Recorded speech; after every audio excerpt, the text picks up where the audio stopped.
Fala galera, meu nome é William, sou o PRFS Torres e vim aqui hoje falar sobre inflação.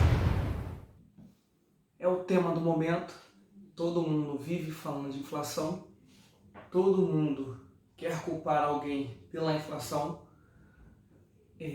Muitas pessoas falam a culpa do presidente, a culpa do governador, a culpa de fulano, a culpa de ciclano. A inflação em si não tem um culpado, são diversos fatores. São vários acontecimentos para que venha a ocorrer a inflação.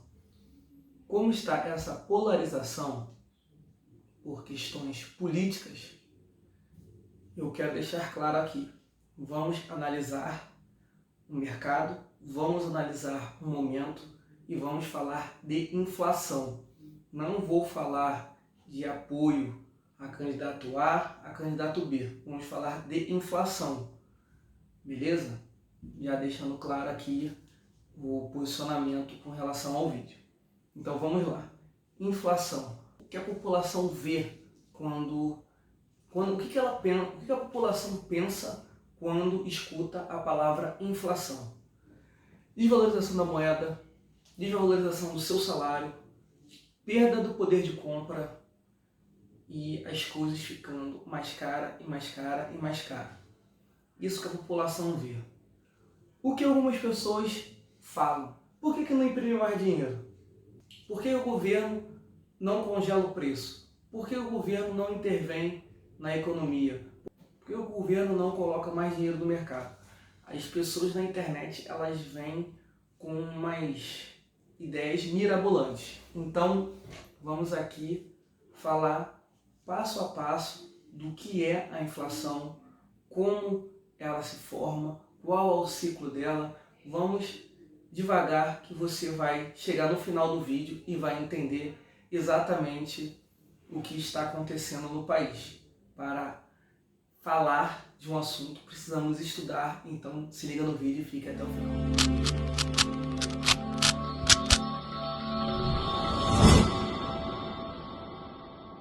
Enquanto isso, senta o dedo no like, compartilha, marca os amigos, comente aqui embaixo o que você sentiu de aumento na sua mesa, o que mais te afetou nessa pandemia, o que mais aumentou ao seu ponto de vista, além da gasolina que todo mundo fica falando aqui. Quem vai chegar primeiro aos R$7, se é a gasolina ou se é o dólar, praticamente a gasolina já chegou aos R$7. Beleza? Então vamos para o vídeo. O que é a inflação? A inflação é um aumento continuado do preço. O preço aumenta, vai aumentando. Não é um item aumentar, não pode ser só um item. O item pode ser a escassez daquele determinado item, pode ser a baixa produtividade, pode ser uma demanda específica em aumento, pode ser uma crise em determinado setor. Então, tem que ser um aumento generalizado dos produtos, beleza? No Brasil, temos vários índices de acompanhamento, digamos assim, com relação à inflação.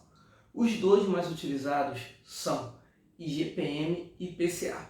IPCA ele é medido pelo IBGE e é Índice Nacional de Preço ao Consumidor Amplo. Ele abrange várias categorias. Ele é uma média ponderada dessas categorias para sair o índice de inflação. Entre eles, alimentação, habitação, vestuário, transporte, saúde, despesas pessoais, educação e comunicação. Beleza? E o IGPM é medido pela FGV. O IGPM significa Índice Geral de Preço de Mercado. Ele é mais utilizado para aluguéis. O IPCA, a questão da inflação e reajuste de alguns contratos de empréstimos. Mas cada contrato vai especificar qual índice será usado para o reajuste do seu investimento, do seu empréstimo, enfim.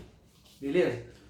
Então, vimos o que é inflação, vimos os índices da inflação, vamos ver a consequência da inflação, que praticamente é a mesma coisa que a população enxerga, que é o aumento do preço, a valorização da moeda e o poder de compra, a corrosão do seu poder de compra. Beleza? Agora vamos tentar falar do cenário para vocês entenderem como é a questão do ciclo da inflação, o porquê que ela aumenta. Vamos lá? Sabia que a energia elétrica, se ficar mais cara, ela impulsiona o aumento da inflação? O porquê? Aumenta o custo da produção. Aumentando o custo da produção, aumenta o valor da mercadoria, praticamente de todas as mercadorias. Tudo é baseado com a energia elétrica. Então vamos lá. Tudo da inflação tem a ver com a oferta e demanda. Grava bem isso, oferta e demanda. No vídeo inteiro falaremos da oferta e demanda. Por quê? Sempre vai ter que ter esse equilíbrio da oferta e da demanda. Se a oferta aumentar muito e a demanda diminuir, o que vai acontecer? O preço tende a cair. Se a oferta diminuir e a demanda permanecer no mesmo lugar, o preço vai aumentar. Se a demanda permanecer no mesmo lugar e a oferta subir, o preço vai subir.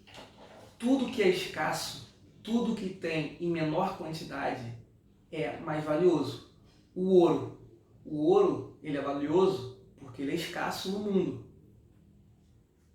E por isso que quanto maior a oferta de dinheiro que você coloca no mercado, você vai estimular o consumo, e se você não estimular a produção, vai ter mais demanda do que oferta. E isso impulsiona a inflação para cima. Entendeu essa parte? Então grava bem, a oferta e demanda. Beleza? Agora vamos voltar para a questão da inflação. Vamos lá. A inflação, ela pode ser causada pela inflação monetária. O que seria isso? O excesso de dinheiro no mercado, o excesso de impressão do dinheiro no mercado. Se o governo imprimir muito dinheiro, você vai colocar muito dinheiro no mercado, você vai estimular muito o consumo, e estimulando muito o consumo, você vai ter um crescimento demasiado da demanda.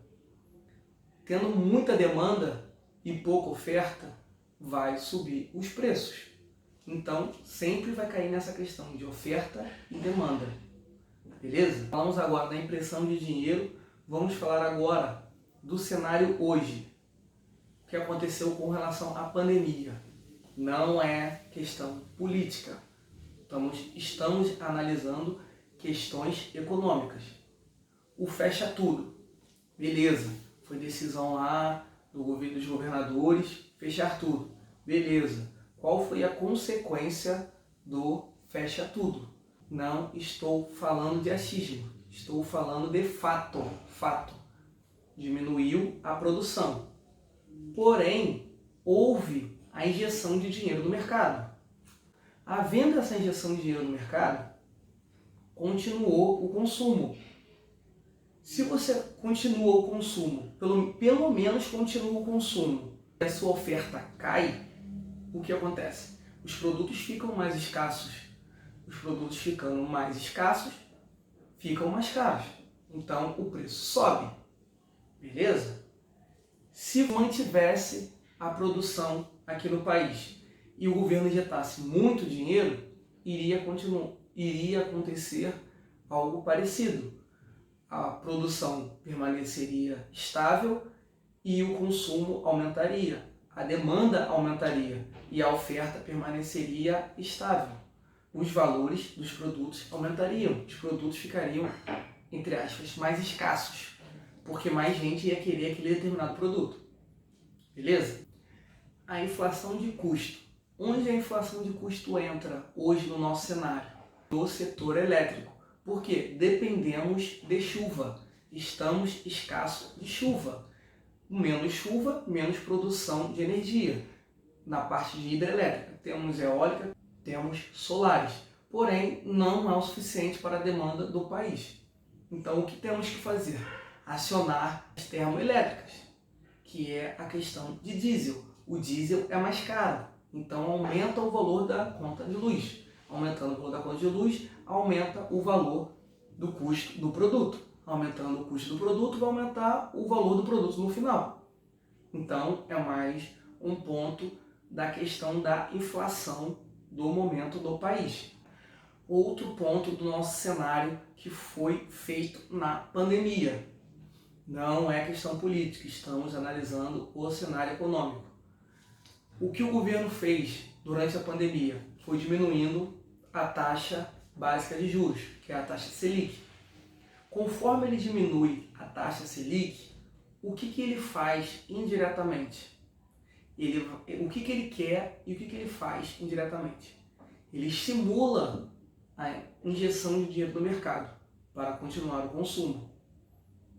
Então, com o valor mais baixo dos juros, a renda fixa rende menos, as pessoas tiram o dinheiro da renda fixa, jogam na renda privada, para estimular o crescimento, para aumentar o emprego e assim o crescimento econômico do país. Beleza, ele diminuiu a taxa de juros, com isso diminuiu a taxa do empréstimo. Muitas pessoas pegam o empréstimo e acabam consumindo mais, aumentando a demanda.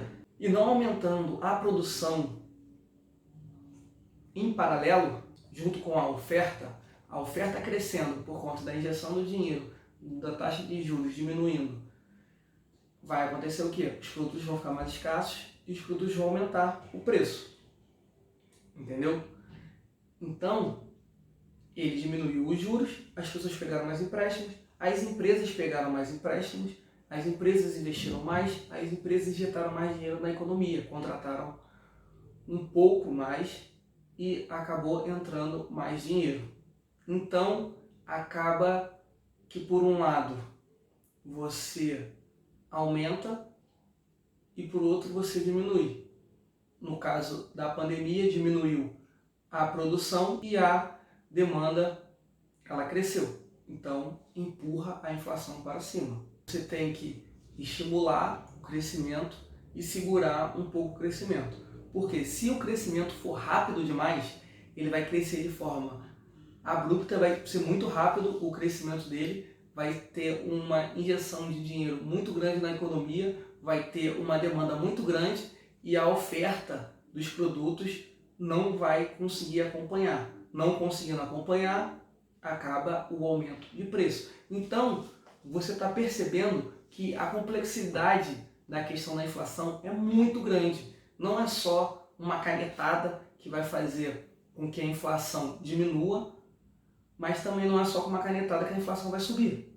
Então, são diversos fatores que foram ocorrendo erroneamente e foi uma bola de neve nessa pandemia. Foi apenas um? Não, foram vários. Então vamos lá. A economia ela tem que crescer de forma gradual, ela não pode ser nem rápida e nem muito lenta. Ela tem que ser equilibrada. No Brasil, nós temos a CMN, que é o Conselho Monetário Nacional. Esse conselho, ele vai tentar estipular uma inflação para o ano. E quando você estipula essa inflação, ele tem um percentual para cima, um percentual para baixo, para poder ter um parâmetro ali, uma margem de segurança para o trabalho.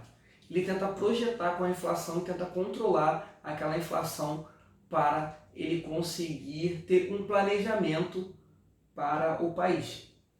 Quem controla essa inflação ou deveria ou tenta controlar a inflação é o Banco Central.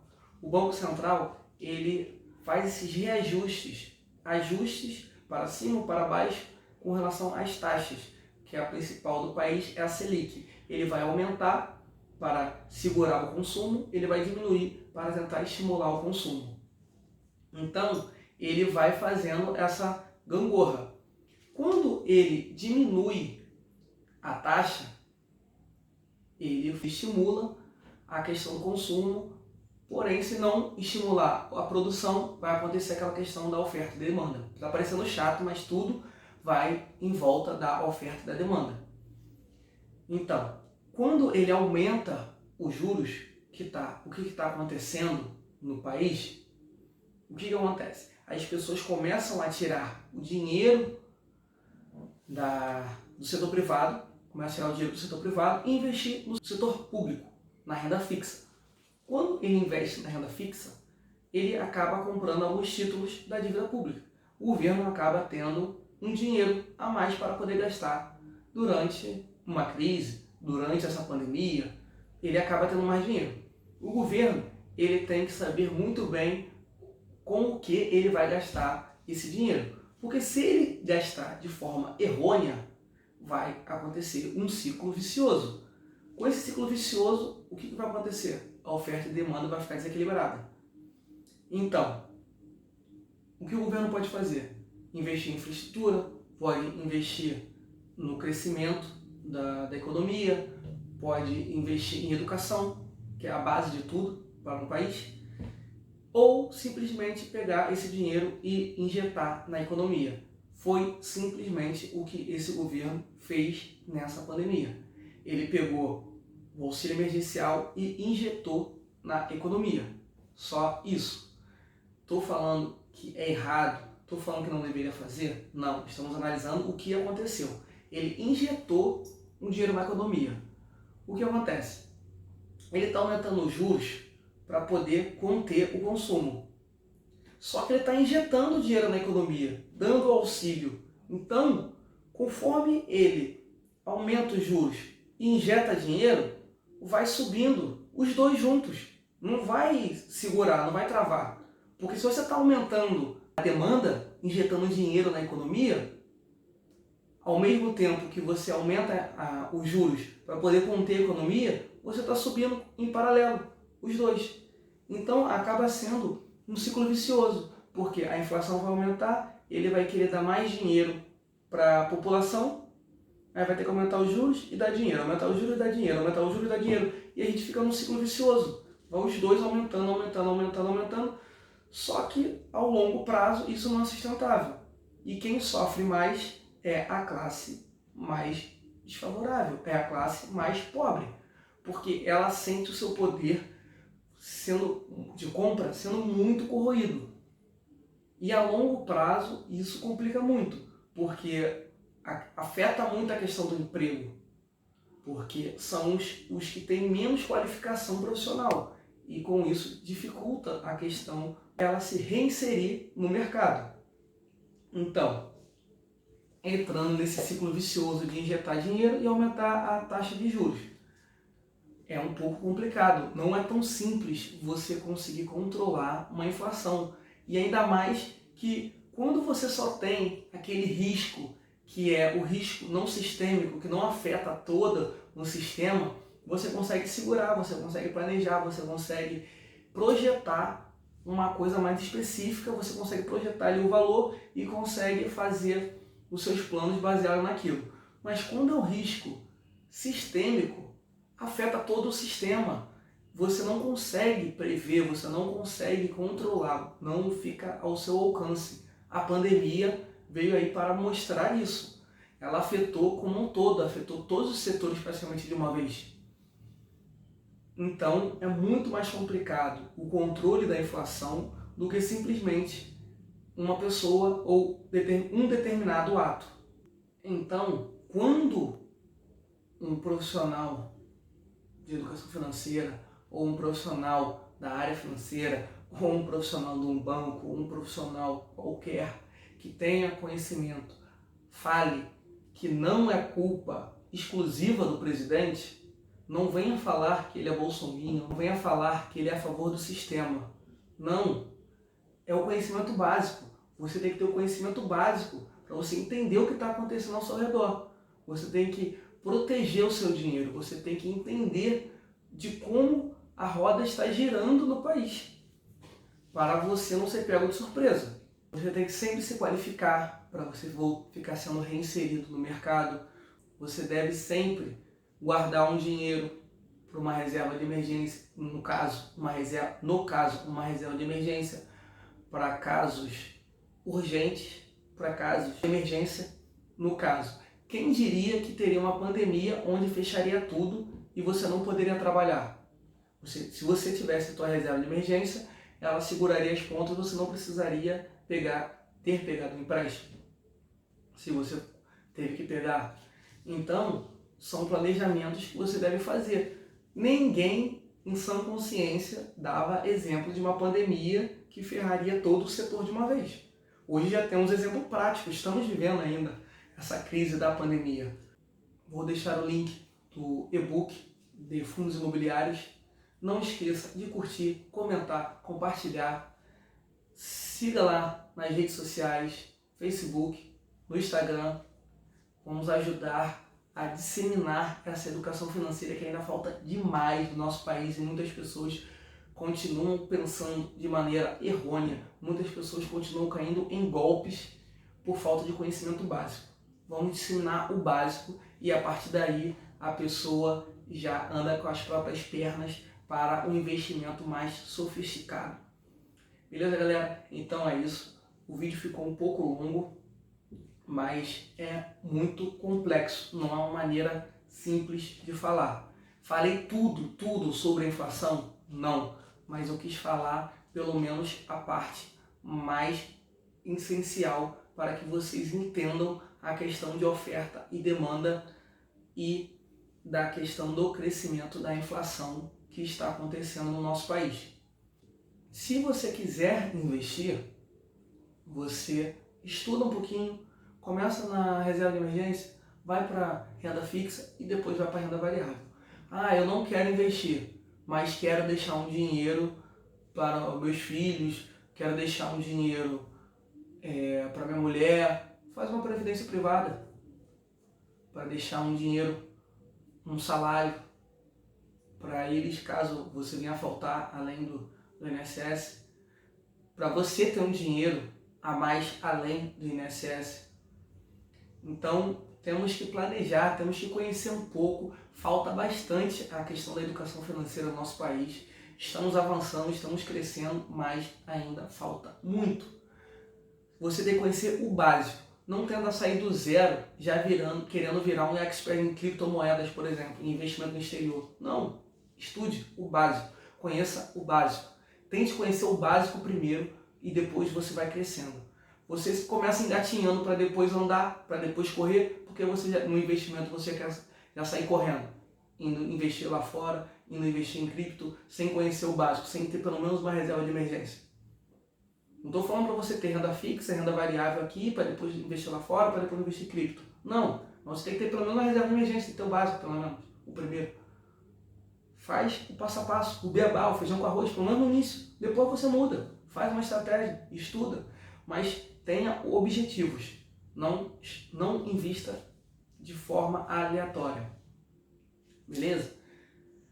Bom, quem quiser investir, começar a investir, tem o link que eu vou deixar para o e-book, para quem quiser começar a investir. Quem quiser investir em fundo imobiliário, que já tenha renda fixa, que já tenha reserva de emergência ou que quer ter um conhecimento, vou deixar o link aqui embaixo também. Beleza, galera? Então é isso e até a próxima. Valeu!